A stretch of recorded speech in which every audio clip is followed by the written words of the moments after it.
ان میں سے ہر ایک کی دعا حق تعالیٰ کی حشمت کے حضور میں قبول ہوئی۔ ہمارے لیے آج کی پہلی تلاوت توبیہ کی کتاب، اس کا 3 باب، 1 سے 11 اور 16 سے 17 آیات مقدسہ۔ اس وقت توبت نے رو رو کر دعا کرنی شروع کی اور کہا، تو اے خداوند عادل ہے اور تیری سب عدالتیں راست ہیں اور تیری تمام راہیں رحمت اور صداقت اور عدالت ہیں۔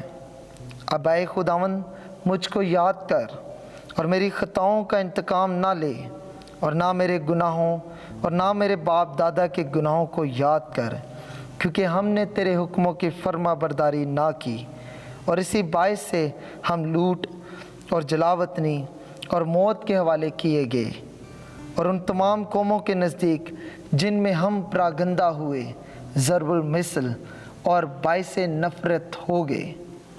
اب اے خداوند تیری عدالتیں سنگین ہیں، کیونکہ ہم نے تیرے حکموں پر عمل نہ کیا اور راست دلی سے تیرے سامنے نہ چلے۔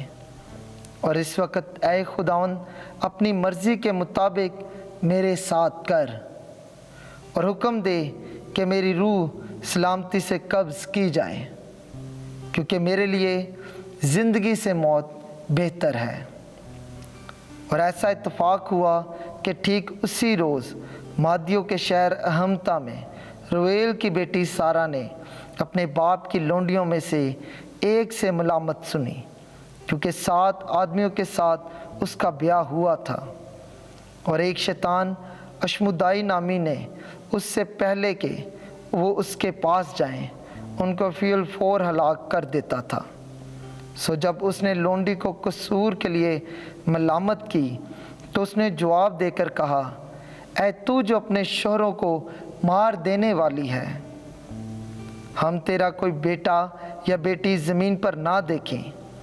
کیا تو ارادہ کرتی ہے کہ تو مجھ کو بھی مار ڈالے، جیسا کہ تو نے اپنے 7 شوہروں کو مار ڈالا؟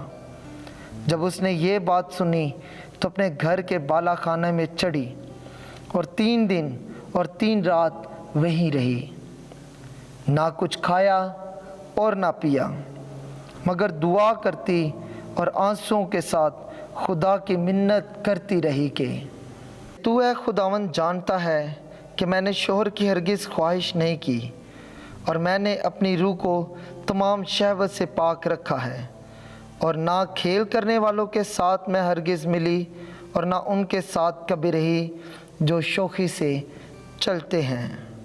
پاک کلام کے پڑھے اور سنے جانے پر خدا کی برکت ہو۔ زبور 25 جماعتی جواب۔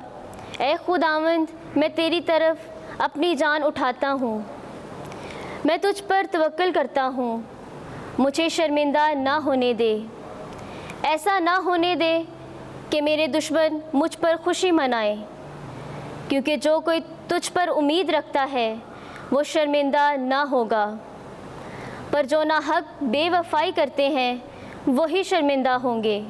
جماعتی جواب۔ اے خداوند میں تیری طرف اپنی جان اٹھاتا ہوں، اے خداوند اپنی راہیں مجھے بتا دے اور اپنے راستے مجھے بتا دے، مجھے اپنی سچائی پر چلا اور مجھے تعلیم دے، کیونکہ تو میرا مخلص خدا ہے۔ جماعتی جواب۔ اے خداوند میں تیری طرف اپنی جان اٹھاتا ہوں، میں دن بھر تیری ہی امید کرتا ہوں۔ اے خداوند اپنی رحمتوں اور شفقتوں کو یاد کر، کیونکہ وہ ازل سے ہیں۔ میری جوانی کی خطائیں اور میرے گناہ یاد نہ کر، اپنی رحمت کے مطابق مجھے یاد کر۔ جماعتی جواب۔ اے خداوند میں تیری طرف اپنی جان اٹھاتا ہوں۔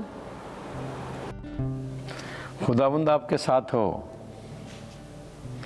انجیل مقدس مرکز کے مطابق اے خداوند تیری تمجید ہو۔ 12واں باب 18ویں سے 27ویں آیت۔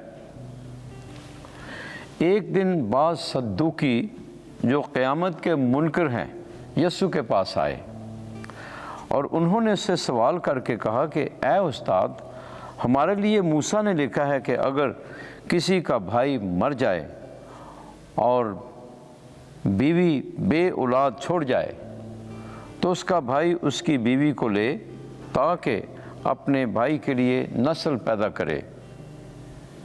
7 بھائی تھے، پہلے نے بیوی کی اور بے اولاد مر گیا، تب دوسرے نے اسے لیا اور مر گیا اور اس نے بھی اولاد نہ چھوڑی، اور اسی طرح تیسرے نے بھی، بلکہ 7 ہی بے اولاد مر گئے، اور سب کے پیچھے وہ عورت بھی مر گئی۔ پس قیامت میں جب وہ جی اٹھیں گے وہ ان میں سے کس کی بیوی ہوگی؟ کیونکہ وہ 7 کی بیوی رہ چکی تھی۔ یسوع نے ان سے کہا، کیا تم نوشتوں اور خدا کی قدرت کو نہ جانتے ہوئے غلطی پر نہیں؟ کیونکہ جب مردوں میں سے جی اٹھیں گے تو وہ لوگ نہ بیاہ کریں گے نہ بیاہے جائیں گے، بلکہ آسمان پر فرشتوں کی مانند ہوں گے۔ اور کیا تم نے مردوں کی قیامت کے بارے میں موسیٰ کی کتاب میں جھاڑی کے ذکر میں نہیں پڑھا کہ خدا نے اس سے مخاطب ہو کر کس طرح کلام کیا کہ میں ابراہیم کا خدا اور اسحاق کا خدا اور یعقوب کا خدا ہوں، وہ مردوں کا نہیں بلکہ زندوں کا خدا ہے۔ پس تم بڑی غلطی پر ہو۔ انجیل مقدس کے وسیلے سے ہمارے گناہ معاف کیے جائیں۔ اے مسیح تیری ستائش ہو۔